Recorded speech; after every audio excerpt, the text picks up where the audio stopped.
לא שאותנו תיהר מפשענו, שרים אנו שיר אהבה. תיקן את דרכינו, ריפא את נפשנו, גילה לנו את מי האב. ועתה בואו אליו, נישא את קולנו, נשתחווה לאדון, מלך עולם הוא גואלנו. אלינו ירד ממרום, והוא עכשיו לימינו של האב. ישוע עשה התמים, א' בתר.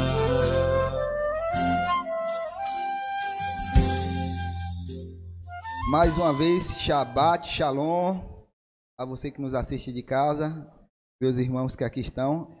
Nesse momento a gente vai fazer uma pequena meditação sobre a paraxá dessa semana, paraxá Terumá.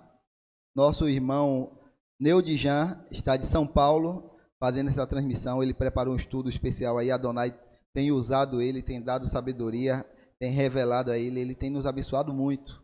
Então, que hoje Adonai o use novamente como profeta para falar, para transmitir, e que seja bênção a palavra de Adonai em nossos corações. Eu vou orar por Neodijan e a gente vai passar a palavra para ele. Adonai, mais uma vez, Senhor, nós suplicamos a tua misericórdia, porque agora chegamos num momento importante. Ouvir a tua palavra, meditar na tua palavra, naquilo que o Senhor quer revelar para nossas vidas, para nos preencher com a tua palavra. E hoje o Senhor tem como profeta para nos abençoar o teu servo Neodijan. E nós vemos e enxergamos nele a ação do teu Espírito, teu Rua. Sabemos que ele é uma pessoa que tem se dedicado em te buscar a te conhecer cada dia mais e mais. Então usa Neodijan nessa manhã. Fala através da boca dele. Que ele possa, através da tua mensagem, a tua mensagem possa mudar algo em nossas vidas. Que a tua palavra penetre em nossos corações e nos mude em alguma coisa que estejamos necessitados de alteração, de mudança, de melhorias. Que a tua lei é assim, ela nos muda e nos melhora. Nós estamos, cada dia que passa, nos buscando a ser cada vez mais semelhante a Yeshua. Aperfeiçoamento é o que nós precisamos. E a tua palavra, a tua lei, é quem tem esse poder de nos aperfeiçoar. Através da ação do teu Espírito, do teu Rua. Não por violência, mas pelo teu Rua. Movendo e moldando a nossa vida. Nos mostrando o que é certo e o que é errado. Então que o Senhor seja a boca de Neodijan nessa manhã, que o Senhor o use, em nome de Yeshua, amém. Nel, tá me ouvindo? Amém, Valdo, estou ouvindo você sim. Pronto, a palavra está com você, meu irmão. Amém, obrigado. Shabbat Shalom, gente. É mais um prazer estar aqui com vocês, e eu peço para que o pessoal que esteja me ouvindo em casa possa interagir comigo através do YouTube, dando um retorno sobre o som, como é que está, imagem, se estiver tendo alguma interferência aqui do local onde eu estou, para eu tentar atenuar ou eliminar essa interferência. E você que está aí na nossa Carralo, presencialmente, você pode interagir comigo através do microfone aí, que está conectado na mesa. Dessa forma eu vou poder ouvir você. Tá? O Valdo já tem tudo conectado. E vocês podem fazer a interrupção que vocês acharem necessário. Tá? Estou com muita saudade de vocês. E é mais uma honra estar aqui podendo estudar junto com vocês. Paraxá Terumá, né? Oferta. Essa é uma porção bastante difícil, porque é uma porção que fala sobre os itens do tabernáculo, e o Eterno vai dando ali o modelo para Moshe, e Moshe vai construindo. E é bastante difícil tirar uma explicação de tudo isso, né? Tirar uma aplicação para o nosso contexto e fazer um estudo disso. Mas que o Eterno tenha misericórdia de nós e nós consigamos aproveitar aquilo que o Eterno tem para a gente. Eu fiz um pequeno roteiro. As pessoas que estão aí na congregação talvez não possam ver o slide, porque o monitor, o retroprojetor está projetando a minha imagem, mas eu mandei aí para o grupo da congregação o PDF dos meus slides, para vocês poderem acompanhar nos vossos celulares, tá? Nesse roteiro que eu fiz da Paraxá Terumá, o Valdo deve colocar na tela para gente, vai aparecer aqui do meu lado esquerdo, né? Do meu lado direito, desculpa. A liberdade em servir ao Eterno. É um dos pontos que a gente vai abordar nesse estudo de hoje, porque parece contraditório, né? Você servir e mesmo assim continuar livre. A forma de você ser mais livre é servindo ao Eterno. Depois a gente vai falar um pouquinho sobre o serviço que o Eterno instituiu como padrão. Depois vamos falar um pouco sobre esse modelo que o Eterno mostrou. Que modelo é esse? Era um modelo que já existia antigamente, era um projeto. Vamos meditar um pouco sobre isso. Depois nós vamos estudar um pouco sobre o véu. Essa figura do véu que separa, né, o santo do santíssimo. E aparece uma cena que às vezes é meio contraditório na teologia predominante aqui no nosso país, a explicação desse véu, porque esse véu se rasgou lá nos dias de Yeshua. Vamos estudar também um pouco sobre o altar, já está aqui aparecendo para vocês no slide aqui embaixo. Depois a validade de um mandamento, né? Como funciona essa questão de validade de mandamento, tá? Vamos estudar isso também.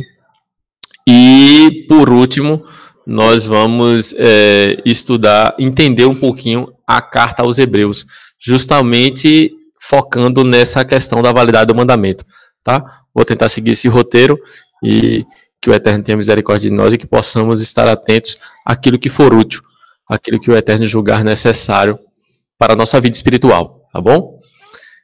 Primeiro, falando sobre a liberdade que temos em servir ao Eterno. Então, o verso que eu utilizei como referência para falar dessa liberdade está lá em Êxodo capítulo 25, o versículo 2. Êxodo capítulo 25, versículo 2. Eu vou ler aqui com vocês, tá? O que está escrito. E você, de casa, você pode ler pelo próprio slide. Está escrito o seguinte: fala aos filhos de Israel que me tragam uma oferta alçada, de todo homem cujo coração se mover voluntariamente. Dele tomareis a minha oferta alçada. Êxodo 25, 2. Eu grifei a palavra coração que se mover voluntariamente. Por que eu grifei essa palavra? Porque eu acredito que a liberdade com o Eterno é a regra do jogo. O Eterno, ele sempre te dá liberdade de você servi-lo ou não, de você fazê-lo ou não. Ele nunca te obriga a alguma coisa. A regra é essa. Então, eu sempre costumo dizer que a forma mais livre de você ser é você servindo ao Eterno. Não tem como você viver nessa vida sem servir a alguém, né? Aqueles que não querem servir a alguém, eles têm como senhor de si mesmo, né? Tem ele mesmo como senhor de si. E às vezes você pode pensar que ser senhor de si mesmo é o que te dá mais liberdade, mas não. Você começa a ser escravo das suas vontades, dos seus desejos, né? E a forma de você encontrar a plenitude, a forma de você se conectar com aquilo que você realmente deve ser, é servindo ao Eterno. O sábio, ele falou que a essência da sabedoria é o temor ao Eterno. E os filósofos, eles falam que uma vez os filósofos começaram a questionar, a filosofar sobre a felicidade.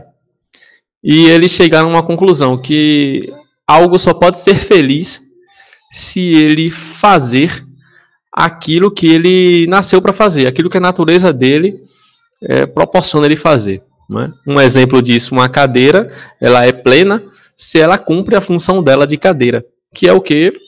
Alocar alguém a sentar dela, né? Servir de assento.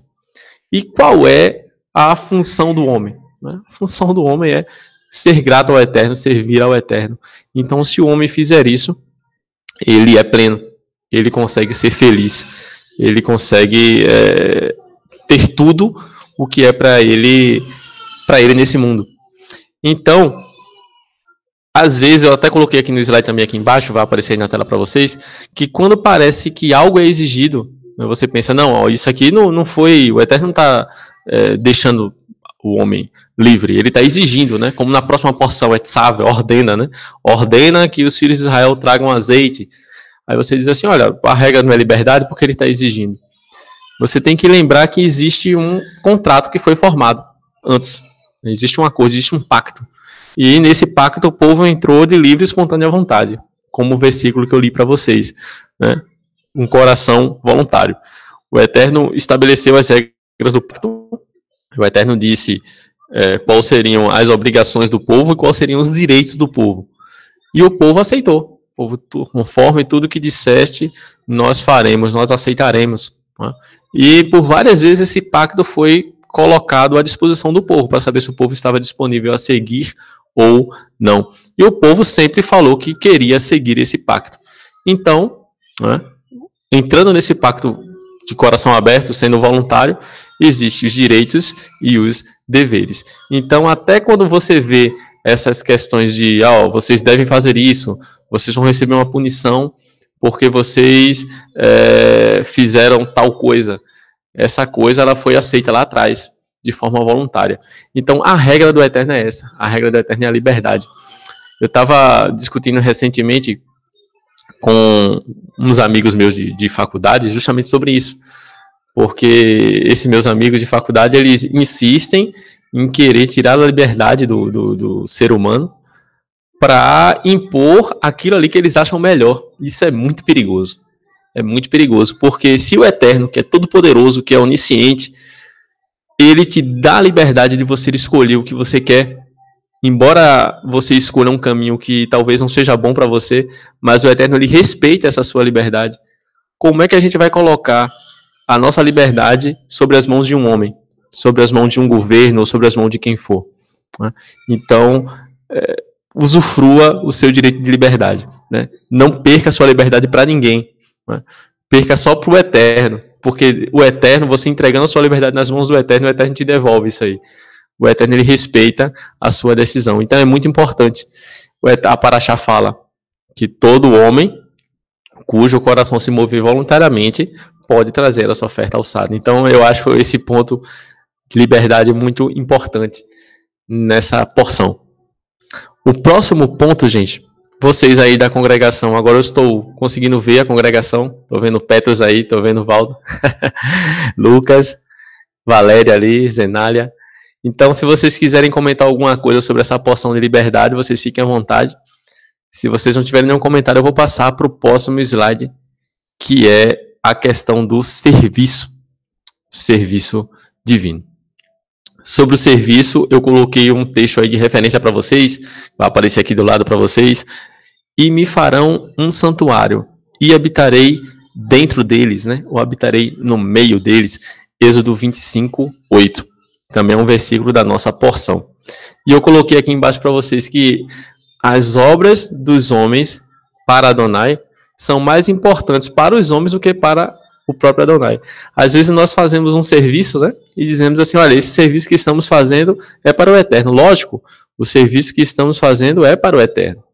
Só que esse serviço, ele é bem mais útil para nós do que para o próprio Eterno. Né? O Eterno é todo poderoso, ele não precisa da nossa adoração para ser quem ele é, para ter o poder que ele tem. Mas quando nós servimos ao Eterno de todo o nosso coração, de toda a nossa alma e com todo o nosso poder, isso faz um bem enorme para a gente. Isso traz um retorno enorme para a gente. Então todo esforço que a gente faz para o reino do Eterno traz bem mais benfeitorias para a gente do que para o próprio Eterno. Né? Eu acredito nisso.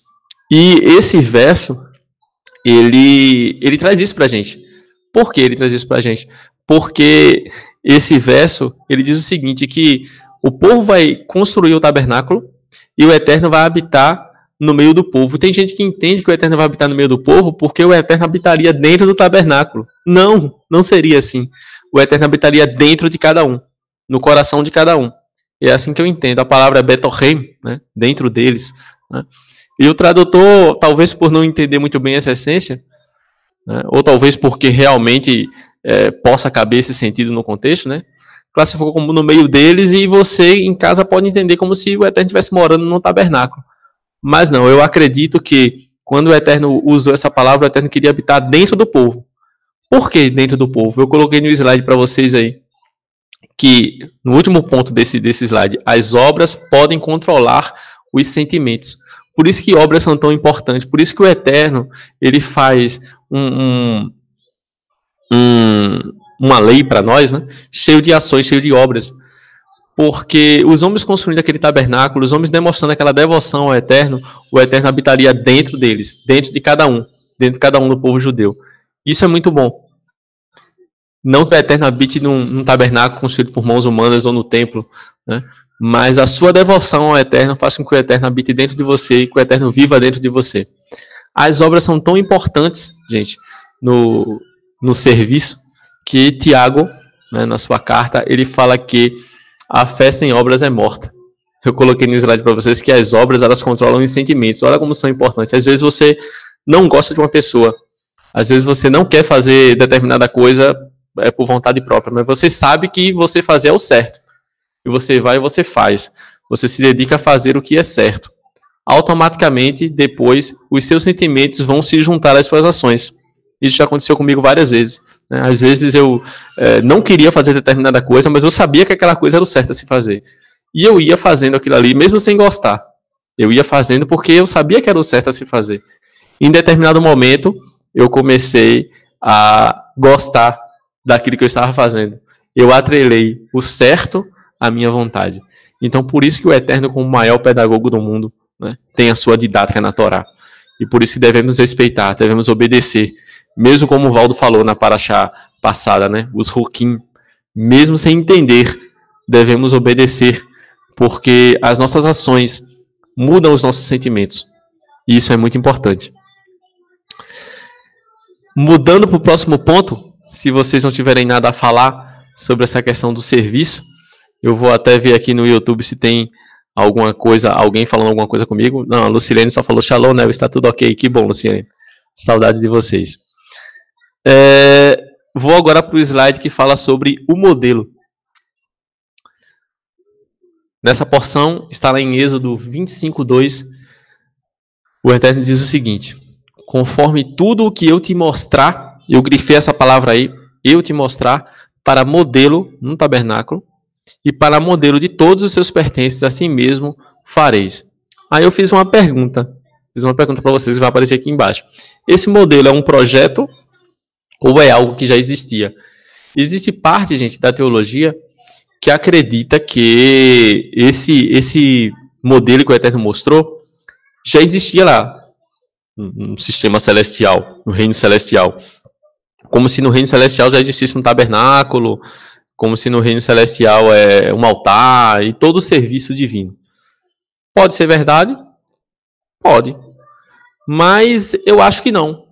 Eu acho que o serviço, como acontece hoje, todas as didáticas que o Eterno utiliza para nos ensinar, para nos moldar, elas acontecem porque pecamos, porque caímos. Ah, mas se não caímos e no Olam Rabá também não vai existir serviço? Vai existir serviço, mas o sentido vai ser outro, né? A essência vai ser outra.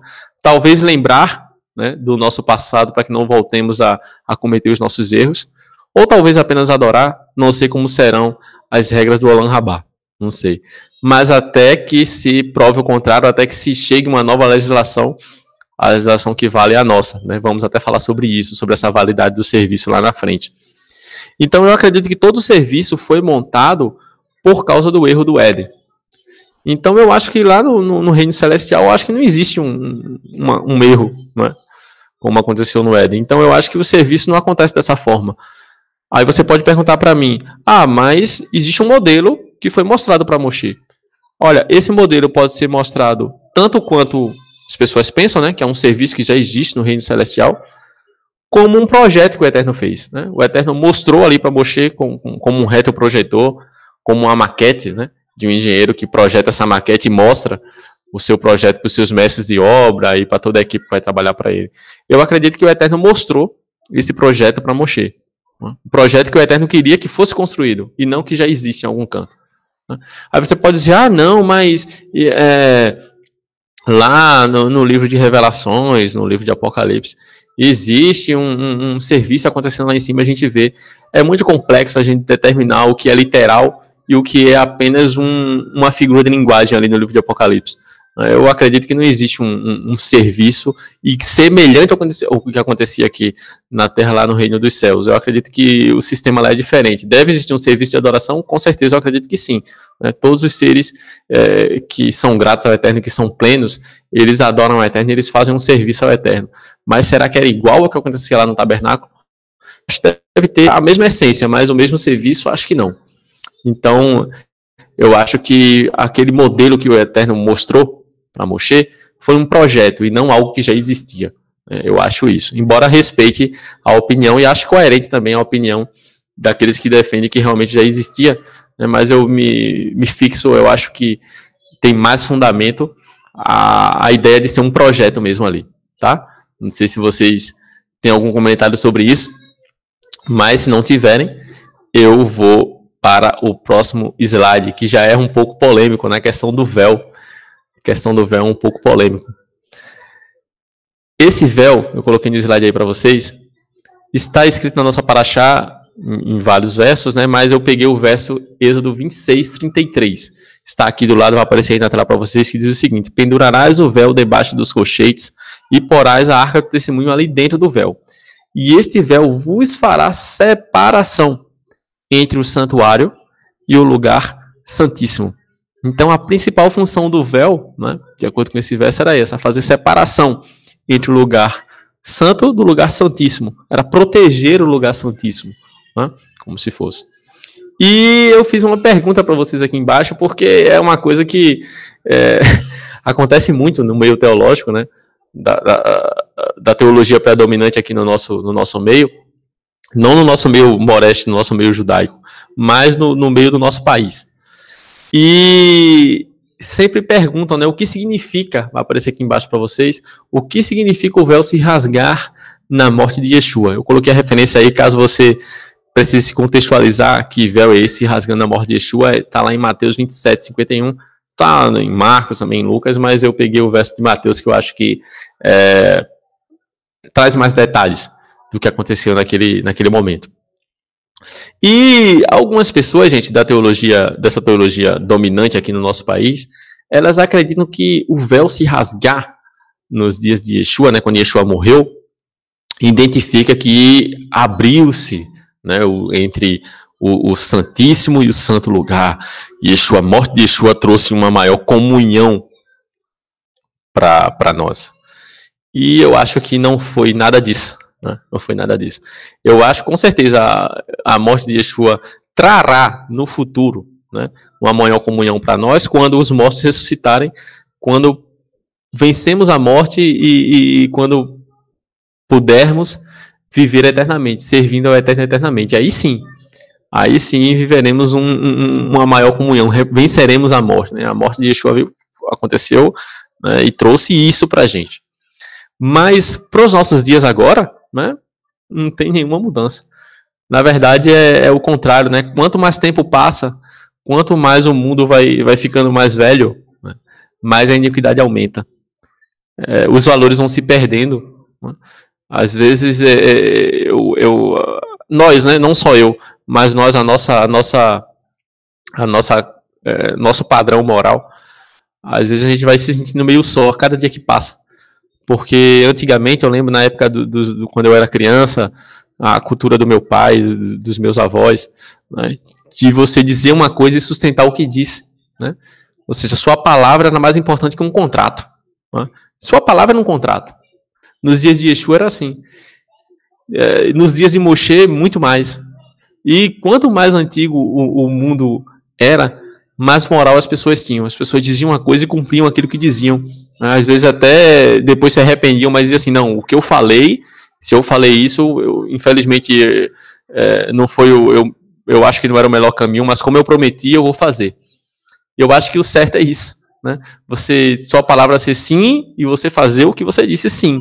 Sua palavra ser não e você fazer o que você disse não. Infelizmente o mundo vai ficando pior a cada dia e não melhor, né? Não melhor. Até era o grande dia que o Eterno instituir o seu reino aqui na terra, através do seu Messias. Mas até lá, eu acho que o mundo vai ficando pior. Então, o que significa isso? Né? Rasgar o véu, fender. Você acha que as pessoas que acreditam nessa teologia, né? Você acha que hoje, depois da morte de Yeshua, nós temos mais intimidade, mais comunhão com Deus do que antes? Né? Então, será que você é mais íntimo com o Eterno do que os profetas, do que Moshe? Eu acho muito difícil, né? Eu acho praticamente impossível isso acontecer, porque esses homens, eles tinham um coração totalmente voltados para o Eterno, e os milagres que o Eterno fizeram com ele, o poder que o Eterno usou eles, é muito difícil acontecer hoje, nos nossos dias, né? Até porque estamos num contexto diferente do contexto deles. Não que o Eterno não vá se revelar para a gente da mesma forma, não. O Eterno, ele revela e pode fazer as mesmas coisas, mas esses homens, eles se doaram inteiramente ao serviço do Eterno, ao serviço divino. E o que significa então, já que não significa isso? Porque, embora o véu tenha se rasgado, o véu continua ali. Embora o véu tenha se fendido, você não podia ter acesso livre do santo ao santíssimo. Não podia. Claro que não, né? Você continuaria seguindo os protocolos que a Torá determina. Continuaria. O véu não sumiu dali. O véu se fendeu, mas continua ali, né? Então, eu coloquei aqui no slide para vocês, vai aparecer aqui como segundo tópico, né? Rasgar as vestes, né? Eu acho que isso significou o véu se rasgar de cima a baixo. Eu acho que o véu ali no Santíssimo Lugar é como se o véu fosse a roupa, fosse as vestes do Santíssimo Lugar, algo que protegesse o Santíssimo Lugar, né? E quando Yeshua morreu, é como se o Santíssimo Lugar rasgasse as suas vestes. E o que significa isso? Nós que temos a cultura judaica já contextualizada, né, no nosso meio, nós entendemos o que significa rasgar as vestes. Mas talvez você em casa que esteja me ouvindo, talvez você não entenda muito bem esse contexto. Então eu coloquei no slide aqui para vocês o que significa rasgar as vestes no contexto da Torá, né? Pode significar um protesto, uma indignação, como está lá em Levítico 10:6, né? Quando os filhos de Aarão morreram, o Eterno dá a instrução para Aarão para que ele não rasgue as vestes, né? Por quê? Para ele não rasgar as vestes, para ele não protestar, para ele não se indignar, porque a morte dos filhos dele foi justa, e ele tinha que concordar com isso, né? O justo é justo, mesmo que a gente não seja a nosso favor, não esteja a nosso favor a ação que aconteceu. O justo é onde devemos, o lado do justo é o lado que nós devemos estar. Então, o sacerdote deveria dar esse exemplo, e deu esse exemplo, tá? Então, o Eterno deu essas instruções claras a Aarão. E em vários outros momentos da nossa Torá, da nossa Tanar, e todo o contexto judaico, né, até nos escritos dos apóstolos e em livros paralelos também, você pode ver que quando alguém se indigna com alguma coisa, né, quando você faz algo que eu fico indignado, né, a pessoa rasga as vestes, né? Tem esse costume de rasgar as vestes para dizer que não concorda com aquilo que aconteceu, para dizer que o que você está fazendo é algo grave, que não concorda, protestando, né? Indignado, é um sentido de rasgar as vestes. Outro sentido de rasgar as vestes, né? Também está no sentido de tristeza. Você ficar triste com aquilo ali que aconteceu, ou você está se humilhando, né, por aquilo que aconteceu. Você está tão triste, você se humilha de tal forma que você rasga suas vestes, você bota cinzas na cabeça, né, você se humilha, é como se você estivesse de luto, você está demonstrando sua tristeza. Isso acontece lá em Gênesis 44:13 e 2 Reis 34:19. Gênesis 44:13, gente, é quando os irmãos de Yosef estão voltando para Canaã, né, e os soldados do Egito cercam eles, né, para revistar os sacos dele, porque eles são acusados de roubar o copo da casa de Yosef, né, e acham o copo no saco de Benjamim, o irmão mais novo ali. Vocês conhecem a trama, né? Foi Yosef mesmo que mandou colocar o copo ali. Mas quando os irmãos de Yosef, que não sabiam de nada, viram o copo ali no cesto, né, de Benjamim, eles rasgam as vestes. Por quê? Porque eles ficam extremamente arrasados com aquilo que aconteceu. Eles dizem assim, a desgraça sobreveio à nossa vida, né? O que faremos agora? O que a gente vai fazer? Nosso pai vai morrer, porque ele não queria, ele ama demais esse garoto, ele não queria que esse menino viesse, e a gente já trouxe esse garoto para cá, e agora esse garoto vai... O que vai acontecer com ele? Ele vai morrer, ele vai ser escravo. Então eles ficam muito tristes, eles rasgam as vestes ali, eles demonstram a sua tristeza. É um sinal também de rasgar as vestes. Tá? E vários outros sinais acontecem, né? Lá em 2 Reis 34:19, coloquei para vocês aí, está quando o rei Josias, se eu não me engano, o sacerdote acha o livro da lei para ele, né? E ler o livro da lei para ele. E ele percebe os erros, ele percebe as falhas. E quando ele percebe as falhas, ele assim, meu Deus, que miserável homem sou. Ele vai e rasga as vestes dele, ele fica triste. Então, um sinal de tristeza também. Né? Um sinal de ele se humilha diante da presença do Eterno. Então, eu acredito que o véu se rasgar ali de alto a baixo, nos dias da morte de Yeshua, é como se o lugar mais santo que existia na terra ficasse triste, protestasse com aquilo que estivesse acontecendo, não concordasse com aquilo que está acontecendo. Na minha visão, não tem nada a ver com essa questão de agora ficou aberto. Não, nunca ficou aberto, né, Valdo? Nunca ficou aberto o lugar santo, o lugar santíssimo. Esse acesso nunca foi a qualquer momento, nunca foi. Né? Talvez um dia seja, mas esse dia eu acredito que também não, porque desde que o Eterno instituiu a natureza, sempre existe padrões, existe protocolos para acontecer as coisas. Não é todo mundo que pode fazer tudo, né? Nós somos diferentes e pelas nossas diferenças, né, nós temos certos limites. E isso é o justo, isso é o certo, a natureza é assim. Tá? Então eu acho que esse véu se rasgar de alto a baixo não indicou livre acesso, né, nos dias depois da morte de Yeshua, e sim indicou um protesto que o Santíssimo Lugar fez, assim como o sol protestou também, né? O sol não deu a sua luz, a terra tremeu. Então todos eu acredito que foi no mesmo sentido. Todos foram no sentido de protestar ou de se entristecer com o que estava acontecendo. Tá? Para mim, foi isso que aconteceu. O Valdo, ele é de Valdo, né? Nosso Roche. Uma vez ele até falou sobre isso e eu concordei plenamente com o que ele estava dizendo sobre essa questão do Santíssimo protestar, né? Rasgar as suas vestes, como se fosse uma veste. E depois nós vamos agora falar sobre o altar. Se vocês aí da minha congregação não tiverem nada para comentar sobre isso, não sei se tem alguma pergunta aqui no YouTube. Oi. Sou eu, Lucas. Tá me ouvindo? Pode falar. Estou ouvindo bem.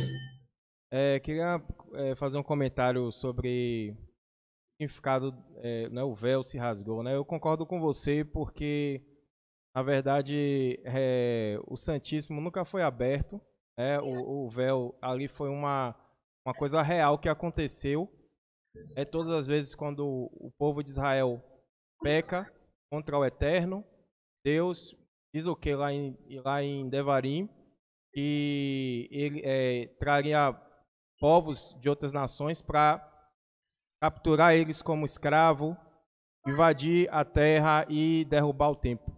Justamente porque o templo, Deus ele não habita em estruturas, ele habita no homem, Betohem, no meio deles, dentro deles, dentro deles.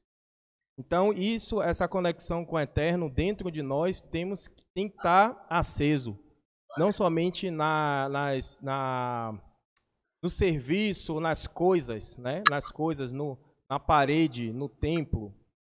E sim, dentro de nós é o que devemos estar aceso. E utilizaram essa coisa real que aconteceu, que o véu realmente se rasgou. O povo de Israel estava sob domínio Império Romano, né? E isso foi um sinal muito ruim, porque o povo de Israel, nesse tempo, não estava indo bem diante do Eterno, né? Conforme a palavra de Devarim se concretizando, né? Assim como foi o primeiro templo, foi o segundo templo. Então, para mim, foi um sinal de que realmente estava tudo indo mal. O Eterno enviou o profeta Yeshua e o Messias, e o povo não obedeceu às palavras dele. E isso é um sinal ruim. É uma consequência que aconteceu. Então, muito bem colocado, muito bem o que você colocou sobre rasgar as vestes também. provando a contrição, o que o Israel realmente estava passando ali naquele momento, né? E a teologia cristã, ela colocou isso como se o homem tivesse naquele momento acesso a Deus diretamente, sendo que ninguém pode estar perto de Deus se não morre, como Moisés queria ver Deus, né? E Deus disse: ó, Moisés, você não vai poder me ver, porque senão você vai morrer. Então, assim, eu concordo com você, o Santíssimo, o lugar Santíssimo nunca foi aberto para qualquer pessoa, certo? Muito bem explicado. Vou passar aqui a palavra para o Orisvaldo. Nel, outra coisa, uma analogia com as nossas leis hoje, porque existem leis sobre o tabernáculo, acesso, quem pode, no momento que pode, porque se você entrar de forma errada, morre. Então, existem leis.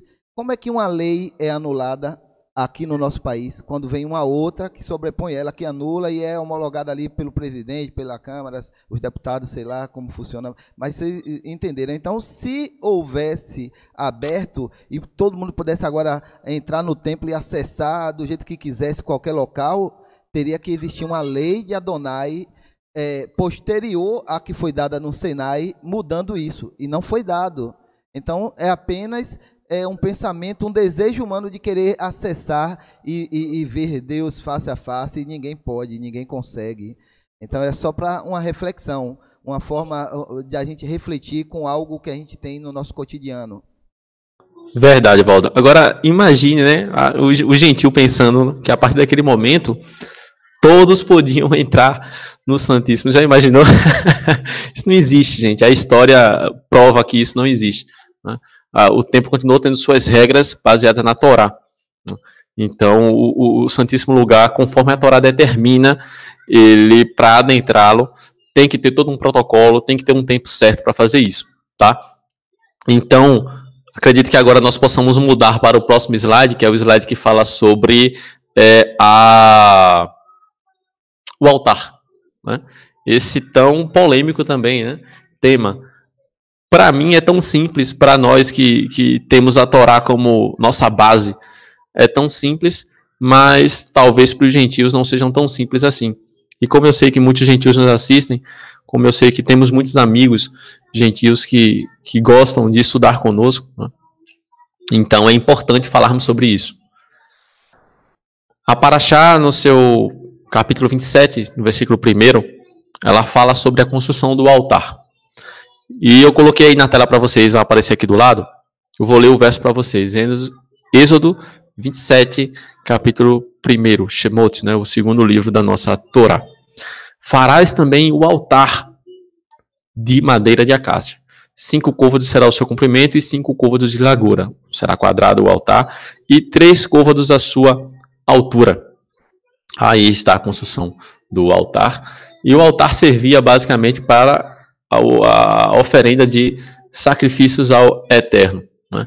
E nos nossos dias esse é um assunto que os gentios acham muito difícil de entender. Ah, mas não existiu o sacrifício de Yeshua, né? Então esse altar ele perde a função, como o Lorisvaldo falou, né? Para uma lei deixar de existir, né? O legislador que fez essa lei tem que fazer outra lei, ou revogando a anterior, ou criando uma nova, né? Estabelecendo novos padrões. Coisa que não aconteceu, né? Depois de Yeshua, continuou existindo o altar e continuou existindo todo o protocolo que deveria existir, até o dia em que o templo foi destruído. Isso a história pode provar. O gentio também ele pensa que depois de Yeshua ali parou de se fazer o serviço no altar. Como pode isso, gente? O próprio escrito dos apóstolos, lá no livro de Atos, em vários momentos, né, mas em específico Atos, capítulo 21, versículo 24, para ser mais exato, mas você pode ler todo o capítulo 21, ou então a partir do versículo 19, para você entender o contexto, demonstra que os apóstolos iam lá no templo oferecer os serviços, os sacrifícios que estão previstos na Torá. Todo ano, aquelas pessoas que puderem fazer, os judeus devem comparecer 3 vezes, no mínimo 3 vezes ao ano, nas festas de peregrinação. Que festas são essas? A festa de Pêssar, a festa de Shavuot, que é a festa das semanas, né? A gente os conhece como Pentecoste, e na festa de Sukkot, as festas das cabanas, das tendas, dos tabernáculos. Né? Nessas 3 festas, todo judeu deve comparecer no lugar que o Eterno escolheu para ser adorado. E o que é que ele vai fazer nesse local? Ele vai fazer o que a Torá determina. Então a Torá determina um protocolo de sacrifícios que devem ser feitos, tanto em Pessah, que o gentil conhece como Páscoa, tanto na festa das semanas, em Shavuot, quanto na festa de tabernáculos. Existem sacrifícios ali, gente. E inclusive sacrifícios para perdão de pecados. Você pode dizer, mas e agora como é que fica? Fica exatamente como era, como sempre foi. Né? O que a Torá determina, as leis que a Torá determina, servem para uma função. O sacrifício do Mashiach serve para outra função. Um não substitui o outro. Né? A Torá tem a função dela, tem a finalidade dela, e o Mashiach tem a finalidade dele. Né? Sem o Mashiach, a gente não consegue a ressurreição dos mortos. Sem o Mashiach, a gente não consegue o reino do Eterno. Né? E sem a Torá, a gente não consegue servir ao Eterno. Né? A gente não tem o protocolo de como servir ao Eterno, o que o Eterno quer, o que o Eterno não quer. Né? Então, a Torá é a legislação do reino do Eterno. Pelo menos até que o Eterno institua uma nova. Né? Então, eu coloquei aqui no slide para vocês, né, após ler esse verso de Êxodo 27:1, coloquei aqui embaixo para vocês. Ó, o altar tem alguma validade? Né? Você vê na Torá alguma validade para o altar? Né? O Valdo comentou sobre isso. E não existe. Não existe nenhuma validade. Quando a Torá fala sobre o altar, a Torá não fala o seguinte, olha, vocês vão fazer o altar e ele vai valer até o Mashiach vier. Depois que o Mashiach vier, ele não vai valer mais. Não, a Torá não fala sobre isso. A Torá diz que devem acontecer sacrifícios ali continuamente. Continuamente, tá? Aí eu até coloquei para vocês aqui, quando a lei, aqui no slide, quando a lei tem algum limite de validade, isso já vem expresso e claro, não tem nenhuma dúvida, conforme está lá em Devarim, no livro de Deuteronômio 12, capítulo 12, do versículo 5 a 14. Isso foi só um exemplo para vocês. Mas vários versos, em vários lugares, você vê o Eterno dando uma validade para a lei. Né? Uma validade para a lei. No próximo slide eu coloquei o texto ali para a gente ler.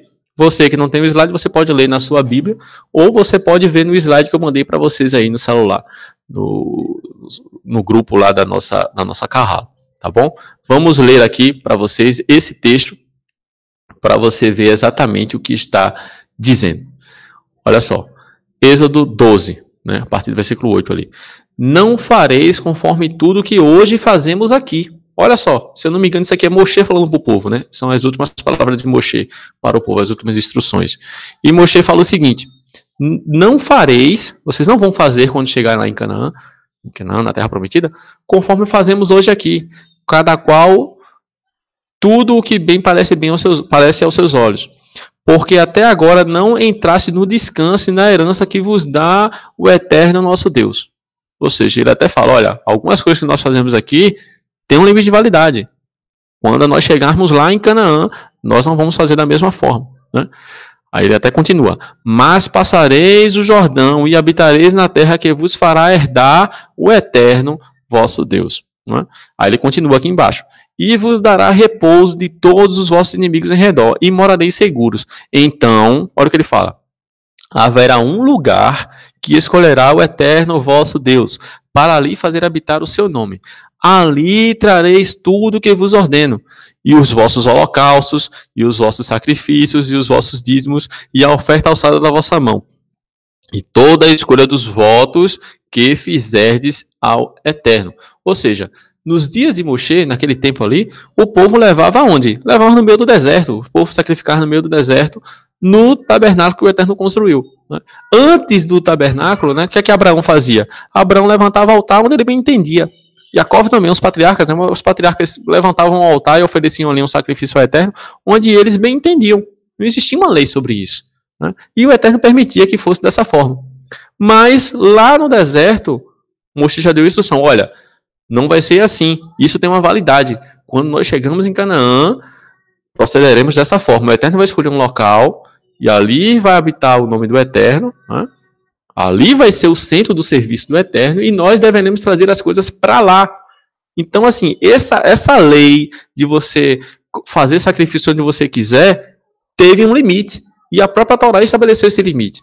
Não cabe, gente. Aí você pode pensar, não, mas o teólogo fulano de tal escreveu um livro que estabeleceu um limite. Que autoridade tem esse teólogo para estabelecer limite, gente? O único que pode anular a lei é o legislador dessa lei.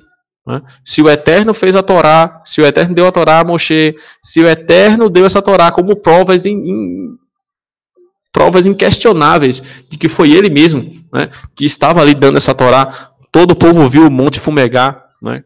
Todo o povo viu os trovões, as vozes, o povo viu o Eterno falar. Foi indiscutível isso. Aí como é que você chega? Surgiu um profeta, e esse profeta disse que não vale mais. Que profeta é esse, gente? Para que exista uma anulação de alguma coisa da Torá, tem que acontecer como aconteceu quando ela foi dada. O Eterno tem que reunir todo o povo santo dele, o Eterno tem que descer no monte, tem que falar para todo o povo, para que não exista dúvida de que o Eterno está falando. Só o Eterno tem poder, gente, de refazer a lei que ele fez. Só o Eterno tem poder. E eu acho muito difícil isso acontecer nos nossos dias, na nossa era, porque o Eterno ele não muda. Né? Se a era continua as mesmas, se nós continuamos com os mesmos problemas, por que a lei vai mudar? Né? A lei só mudaria se nós mudássemos. Né? Ainda vai chegar esse tempo. Né? Talvez chegue esse tempo. Eu acredito que no Olam Rabá algumas coisas vão ser diferentes. Mas que coisas serão essas? Só o Eterno sabe. Né? Só ele tem esse poder para mudar. No próximo slide a gente continua com essa questão de validade do mandamento. A gente continua lendo ali Devarim capítulo 12. Agora vamos ler o versículo 13 e 14. Acho que o Lucas vai colocar. Oi. Só para corroborar aqui um ponto da lei, né? Que a gente já está acostumado. A lei, né, de Moisés, né? E Yeshua também ensinou a lei de Moisés. Foi tão grande, foi tão grandiosa, que isso se espalhou para o mundo ocidental. Se você for ver a base da Constituição, a nossa Constituição, ela tem essa base da bíblica, né? Então, por exemplo, quem estuda direito, vai estudar a lei de Moisés, né? Um pouco da lei de Moisés, conhecer um pouco. Vai ver de onde vem a lei do divórcio, vem até a lei quando a mulher está grávida, ela tem que ter um resguardo, né? Um tempo, né, para hoje em dia a mulher trabalha, né, no caso. Então ela fica separada um tempo, né? Então você vê a lei, o casamento, né, que a gente. Então a base da nossa sociedade hoje, ela está organizada conforme alguns pontos, né? Eu não digo todos. Tem algumas sociedades que realmente tem muita idolatria, tem muita coisa que precisa mudar muito, mas ela de alguma forma ou de outra ela acabou influenciando, né, muitas coisas como um sinal para que as pessoas também tirem coisas de idolatria, coisas que não agradam ao Eterno, que ela venha a perceber que a lei do Eterno é boa e santa, como diz lá em Romanos 7, Paulo fala, né? A lei é boa e santa. Beleza? Verdade, Lucas. O nosso Tony Arro aqui, né, no YouTube, ele está ratificando o que estamos dizendo, né, citando o verso do próprio Yeshua: não vinha abolir a Torá, nem os profetas, né, os Neviim. Né? E ele cita vários versos aqui colaborando com o que a gente está dizendo, né? Ainda que os céus e a terra passem, nenhum iode, né? Nenhum Kutz, serão retirados da Torá.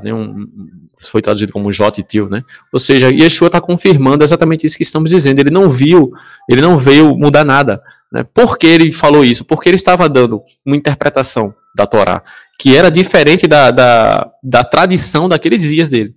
Né? Não que Yeshua estivesse inovando, porque Yeshua estava dando a mesma interpretação que Moshe dava, que os profetas davam. Yeshua estava restaurando aquilo que Moshe e os profetas falaram. Só que estava confundindo a muitos. Então muitas pessoas pensaram: será que ele veio revolucionar? Será que ele veio trazer uma nova Torá? O que é que ele está querendo dizer com essa interpretação nova dele? Ele fala assim: olha, eu não vim abolir nada, não. Eu vim fazer cumprir tudo que está escrito. Ou seja, o que eu estou dizendo não é novo, não é inédito. Vocês que estão trazendo algo novo. Né? Eu estou tentando restaurar vocês aquilo que Moshe deu. E E Yeshua, nesse contexto, ele cita uma parábola. A parábola do vinho novo e do vinho velho. Né? E o vinho novo, ele está falando, não é dele não, gente. Não é o que ele está trazendo que é novo, não. Que ele mesmo fala no texto, o vinho velho é melhor. Ele diz que o vinho velho é melhor. Né? Ele fala que o vinho novo é bom, mas o velho é melhor. Quem conhece o novo e o velho, prefere o velho porque o velho é melhor. Né? E o que é velho, gente? Velho no sentido de o quê? De antigo. De veio primeiro. O que é que veio primeiro? Veio primeiro o que o Eterno deu ao homem. E o que é que veio depois? O que o homem, conversando com outro homem, tira da sua cabeça, né, e começa a inventar e começa a filosofar. Isso é o que veio depois. Né? É o que veio depois. Tem coisas boas? Claro que tem. O próprio Yeshua falou, o vinho novo é bom. Né? Mas o vinho velho é melhor. Você não pode misturar as coisas. Né? Você tem que entender essa parábola nesse sentido. E continuamos aqui no slide 63, né? Continuando sobre essa validade do mandamento, lendo Êxodo 12, a partir do verso 13 e 14, né? Que é onde vamos ler, diz o seguinte: guarda-te que não ofereças teus holocaustos em todo lugar em que vires. Ou seja, ele é bem específico, né? Mas no lugar que o Eterno escolher, uma das tuas tribos, ali oferecerás os teus holocaustos, e ali farás tudo o que eu te ordeno. Aí ele continua. E vos dará repouso de todos os vossos inimigos em redor, e morareis seguros. Então haverá um lugar que escolherá o Eterno vosso Deus, e ali fará habitar o seu nome. E ali trarás tudo o que vos ordeno, os vossos holocaustos, os vossos sacrifícios, os vossos dízimos, e a oferta alçada das vossas mãos, e toda a escolha dos vossos votos que fizerdes o Eterno. Esse aqui eu já li. O que eu não li foi esse aqui. Não, tá certo. Esse era o próximo, né? Esse era o próximo. Então, aqui, gente, vocês verem claramente que o Eterno, ele tem uma validade para esse sacrifício em qualquer lugar. Né? Ele dá uma validade para isso. Aí você pode dizer o seguinte: não, mas lá no livro aos Hebreus, é aí onde a gente vai para o último ponto do nosso roteiro, né? Entendendo um pouco a carta aos Hebreus. Lá no livro aos Hebreus, no capítulo 8, fala que essa aliança tem uma validade.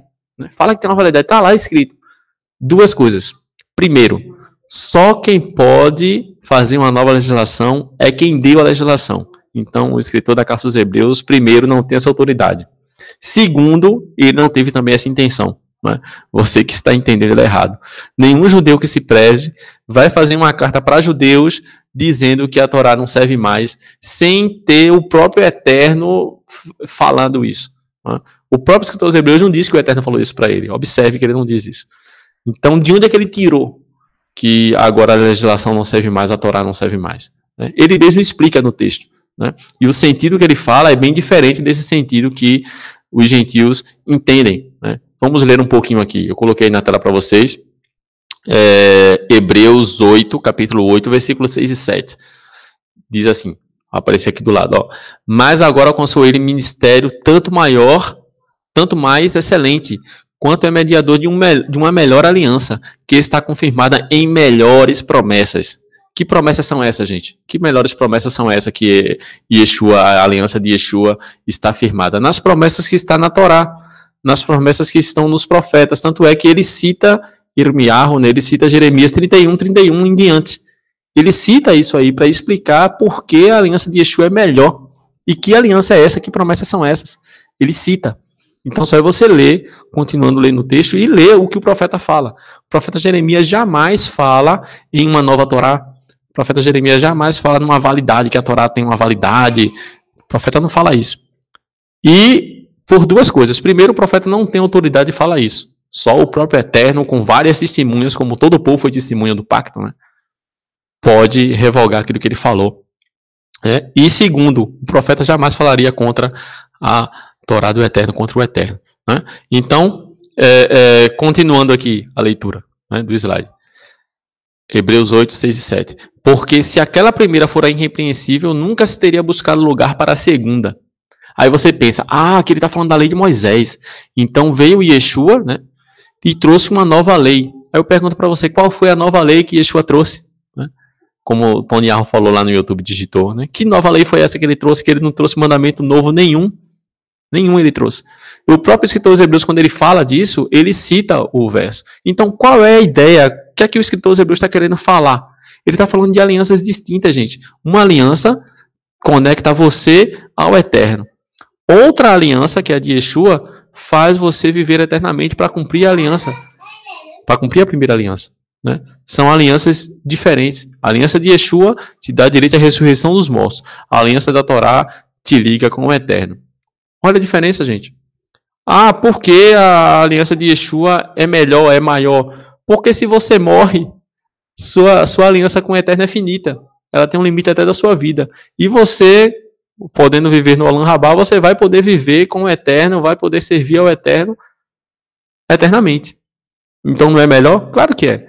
Mas uma coisa não anula a outra. São coisas distintas, né? O próprio escritor aos Hebreus diz isso. Vamos continuar lendo aqui para vocês entenderem melhor.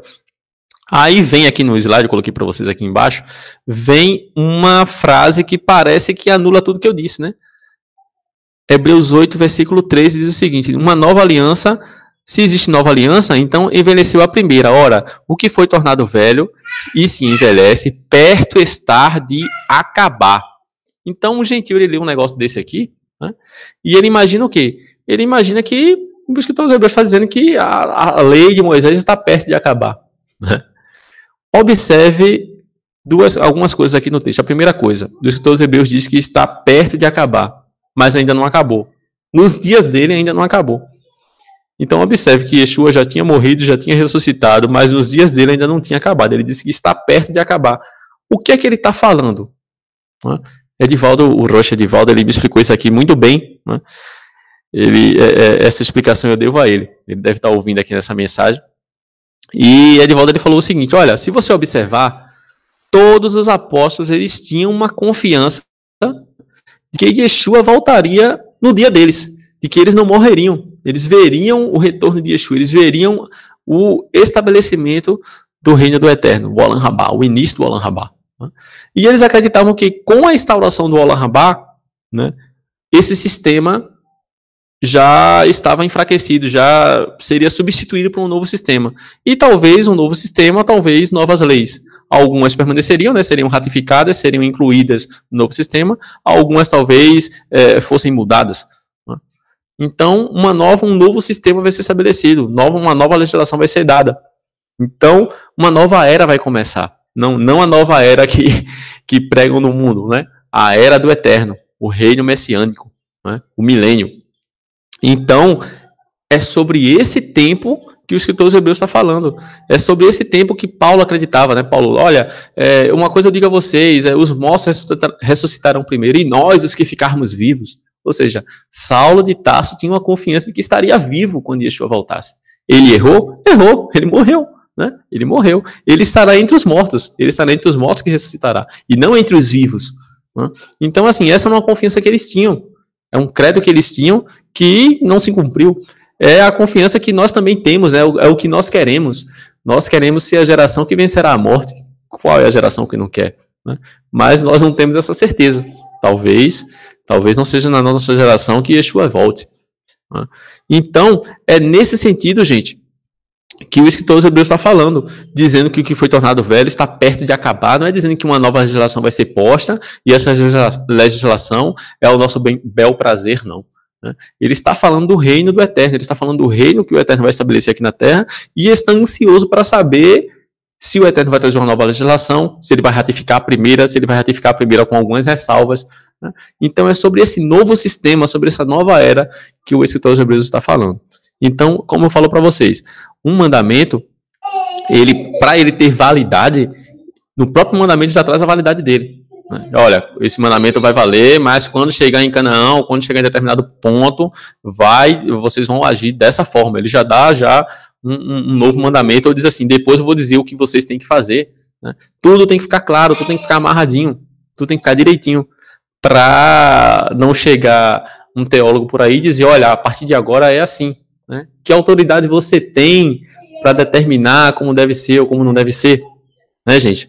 Então, esse aqui é o último ponto aqui da nossa porção. Não sei se os irmãos aí da minha carral querem comentar alguma coisa sobre isso ou sobre algum outro ponto para que a gente possa continuar aqui o estudo. Quer falar, Valdo? Não.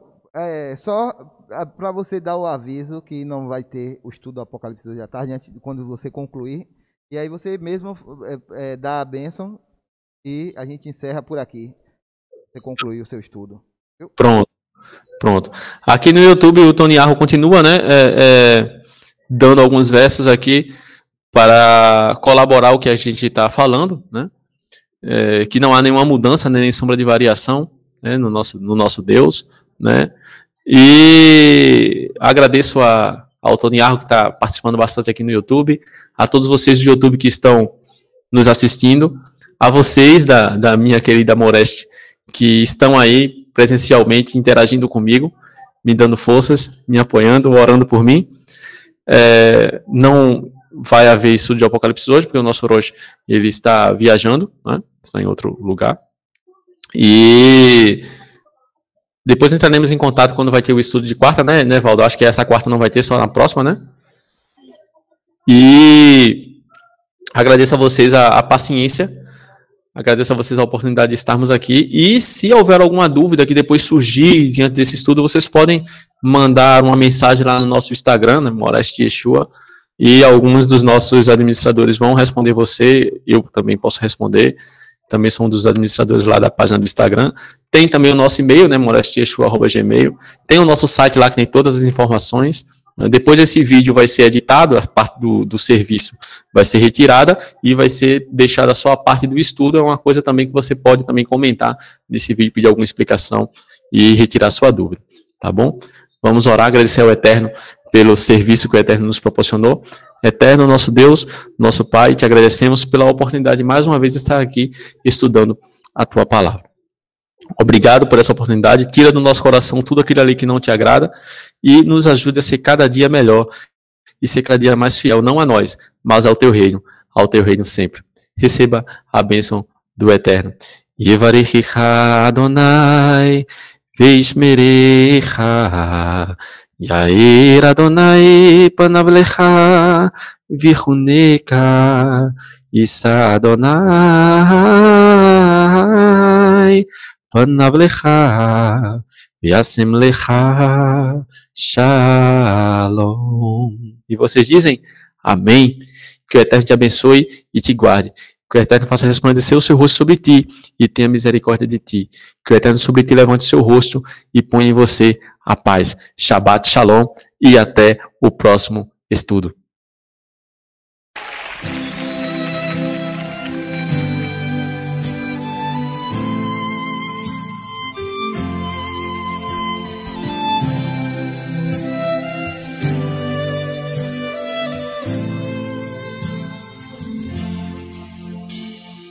לא שאותנו תהיו מפשענו שרים